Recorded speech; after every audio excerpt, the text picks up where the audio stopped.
Existen diferentes pecados que diferentes fandoms han hecho a lo largo del tiempo. Shippeos como el de Steven con Rose, sí, eso existe y en su momento se volvió muy popular. Fanfics extraños como Dipper va a Taco Bell, o simplemente momentos que marcarían a una comunidad para mal. Sin embargo, hay cosas que nunca salen al ojo público debido a que es necesario meterse de lleno, no en el lore de una serie, sino en el lore del mismo fandom para comprenderlo. Justamente esto es lo que pasa con los Sync Kids, una de las cosas más extrañas creadas por el fandom de The Loud House. En su momento ya le habíamos dedicado un video a todo el fandom en general, al igual que un iceberg. Sin embargo, no profundizamos en muchas de las aberraciones que la misma comunidad había engendrado de sus fantasías. Caso más evidente el de las Creepy Loads, el cual fue abordado por Red Bromer en una serie de videos donde analizaba este subgénero de las creepypastas. Sin embargo, los Sync Kids son una cosa muy distinta. ¿Cómo es que un simple comentario puede desatar la creación de escenas de personajes moralmente cuestionables? ¿Por qué hay tantas cosas atraídas por los hijos del pecado? ¿Y esto tiene alguna connotación negativa que impacte aún más a su fandom? Bueno, que si alguna vez te has preguntado esto, o si eres lo suficientemente afortunado para nunca haber escuchado de los Sync Kids, estás en el lugar correcto, pues hoy vamos a responder todas estas cuestiones y dar un veredicto si la creación de estos personajes es moralmente aceptable.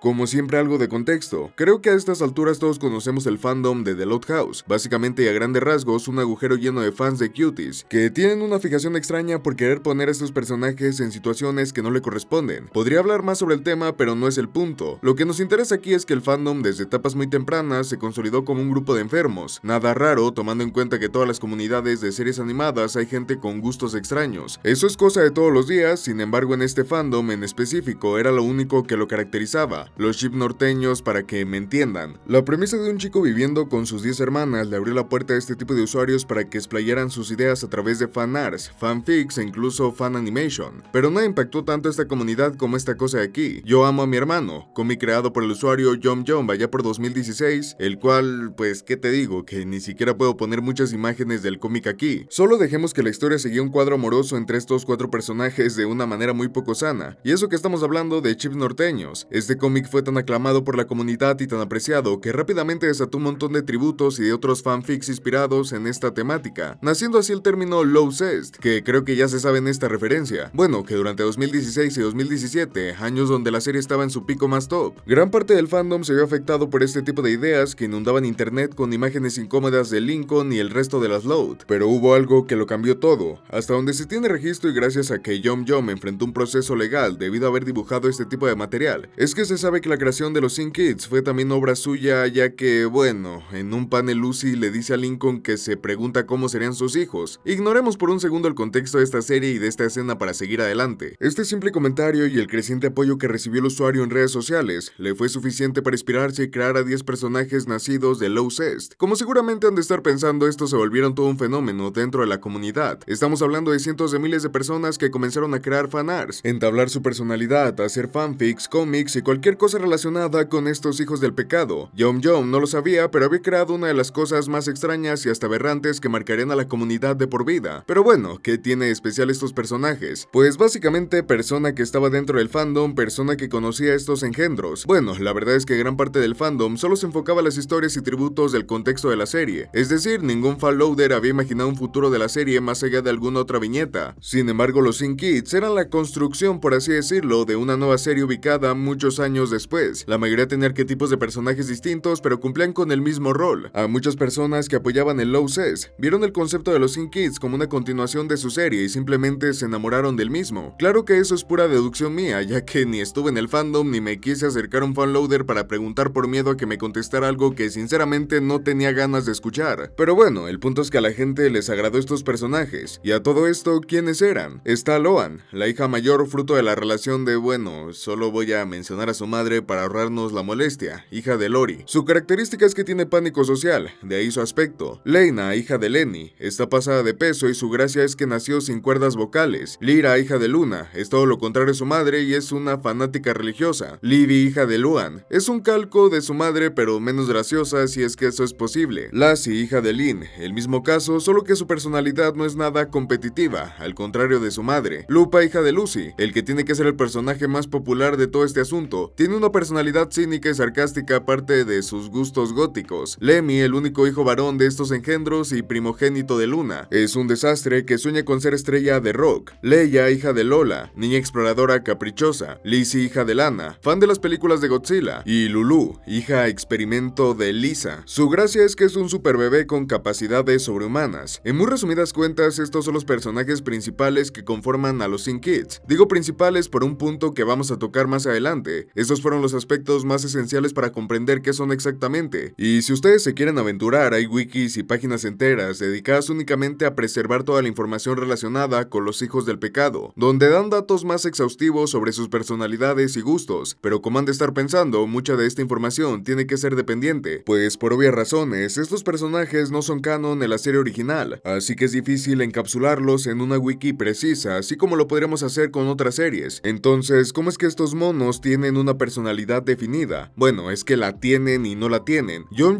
creó este concepto, sin embargo, la misma comunidad fue la encargada de dar su respectiva personalidad. De algún u otro modo, un montón de usuarios enfermos dentro de un fandom de una serie para niños lograron ponerse de acuerdo para dotar a estos personajes de características únicas y que se respetaran dentro del mayor rango posible, pues obviamente cada autor tenía la libertad de hacer lo que quisieran con estos personajes. Por ejemplo, Lupa, que es de las que más cómics y fanarts existen, tienen diferencias como que algunos autores la retratan fumando, otros la retratan como si fuera el mismísimo diablo, y otros más como si fuera una persona blanda en el fondo, pero a pesar de esto hay cosas que siempre se respetan entre los autores, como su aspecto, vestimenta, gustos, etc. A pesar de que sean engendros y que hay muchas historias desagradables que involucran a estos personajes, mi opinión desde el aspecto creativo no ha cambiado desde aquel primer video sobre el tema. Es increíble cómo un montón de desconocidos logran crear todo un lore a partir de una simple plantilla de personajes. Cómo es que esta bola de locos drogadictos hicieron una historia con lógica, parámetros establecidos, múltiples personalidades y situaciones únicas, sin tan siquiera ponerse de acuerdo, únicamente viendo el trabajo de los otros para basarse. Se nota que el fandom le tenía aprecio a dichos personajes. Sí, lo sé, es asqueroso y bastante preocupante sabiendo todo el contexto. Sin embargo, no deja de ser impresionante sabiendo lo difícil que es hacer que un grupo se ponga de acuerdo para escribir un personaje y su mundo.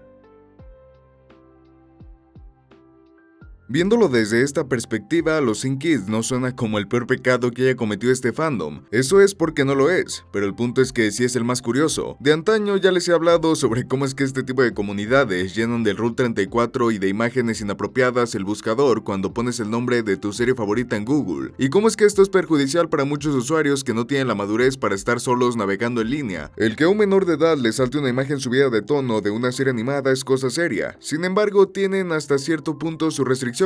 Si un adulto o persona encargada ve eso, rápido saca al menor del lugar que está visitando, ya sea un grupo de Facebook o una página que recopila arte de la serie. No por nada existe el término no safe for work. De igual forma, a muchos de estos usuarios no les interesa este tipo de cosas y saben que el verlas está mal, así que simplemente abandonan la búsqueda para evitar ser regañados por sus padres. Los riesgos de este tipo de material es que podían corromper la mente de estos usuarios y llevarlas hacia ese lado insano del fandom. Sé que suena exagerado, pero créeme, ya ha pasado en más de una ocasión. No por nada hoy en día existen tantos testimonios de mujeres que en su momento fueron niñas buscando cosas de My Little Pony en línea. Es más, con decir esta última frase uno no puede evitar pensar en toda la Rule 34 y cosa indebida que hay. Ahora imagínate una niña que no tenía ningún contexto de lo que era un brownie y lo que solía buscar en internet. Bueno, ¿y qué tiene que ver todo esto con los Sin Kids? Que estos personajes involuntariamente son la clara y viva representación de Low Zest. Seguramente a muchos usuarios les pasó igual que a mí cuando investigué al fandom. Se toparon con decenas y decenas de imágenes de estos personajes, y es que los grupos de Facebook, los perfiles de artistas e incluso algunas wikis estaban infectadas de imágenes de los Sin Kids. Mi primera reacción fue preguntarme qué eran estos monos, pues por los capítulos y el contexto que había visto de The Loud House no existían dentro del Nicktoon, y de hecho vi que muchos usuarios más tampoco sabían quiénes eran y preguntaban sobre el contexto de los mismos en los comentarios. Tal vez eran los avatars de algunos artistas y decidieron hacer una especie de tributo a la serie haciendo como si fueran hermanos. Ojalá hubiera sido eso, pues al poco tiempo me enteré que estos personajes eran el fruto de la relación de Lincoln con las hermanas Loud. Y sí, llegó un punto donde este hecho se recalcaba de forma explícita en los fanarts y cómics, haciendo chistes y comedia a base de esto. El problema aquí es que los Sin Kids representan una parte que a vista de cualquiera resulta ser inofensiva. Ningún padre o tutor se va a escandalizar por ver de reojo que un niño esté viendo este tipo de cómics. Se ve como algo normal, sin embargo el contexto detrás de los mismos es bastante turbio. A lo que quiero llegar es que este concepto es la puerta perfecta por la cual muchos menores pueden terminar siendo siendo afectados por la parte turbia del fandom, y sin siquiera darse cuenta, tienen los mismos resultados catastróficos que las imágenes subidas de tono, solo que sin esa barrera de ser alarmantes. Cuando ves alguno de estos cómics o fanart, se despierta la curiosidad en ti porque no son personajes de la serie, sin embargo la gente lo postea al por mayor. Evidentemente vas a terminar comprendiendo el contexto y para este punto ya te habrán bombardeado con una gran cantidad de contenido relacionado. Nosotros como usuarios comunes podemos discernir que esto es una aberración. Puedes abandonarlo o puedes seguir de curioso bajo tu propio riesgo. Sin embargo, un menor no tiene esa capacidad de analizar exactamente qué está viendo. Es muy probable que sienta curiosidad por ver más de estos personajes que no salen en su serie favorita y terminen consumiendo este tipo de contenido que no es bueno para su mente. O aún peor, que eso lo lleve a contenido más fuerte. O aún mucho peor, que termine por normalizar este tipo de conductas al estar expuesto a tanto material que valía esta práctica. Lo que los psicólogos llamarían como un trastorno, eso para la mente de un niño es devastador, ya que crecerá con esta visión distorsionada de la realidad, donde no está mal que una pareja de hermanos tengan un hijo. Si bien va a crecer y con la madurez llegue a la conclusión de que esto evidentemente está mal, no borra el hecho de que se pueda convertir en un fetiche o en una fantasía que se manifieste en el futuro, si es que no se le da la atención adecuada. Ese es el problema que existe con estos personajes, y si les somos sinceros, la culpa no lo tienen en sí los artistas que alimentan todo este lore. Es más, ni siquiera el creador. Se le podría acreditar a los usuarios enfermos que solo comparten esto, pero en sí nadie puede controlar qué es lo que se hace con todo este contenido dentro de internet y a quiénes les llega. Pues aunque ustedes no lo crean, dentro del fandom de The Loud House había una división entre los que apoyaban el low ses y los que no, y que dentro de los que sí apoyaban están los que les gustaban los Sin Kids y a los que no. Así que este asunto se trataba de un nicho retenido que terminó por explotar y rivalizarse. Claro, todo dentro de la comunidad de la serie, así que es difícil dar con el responsable de esto.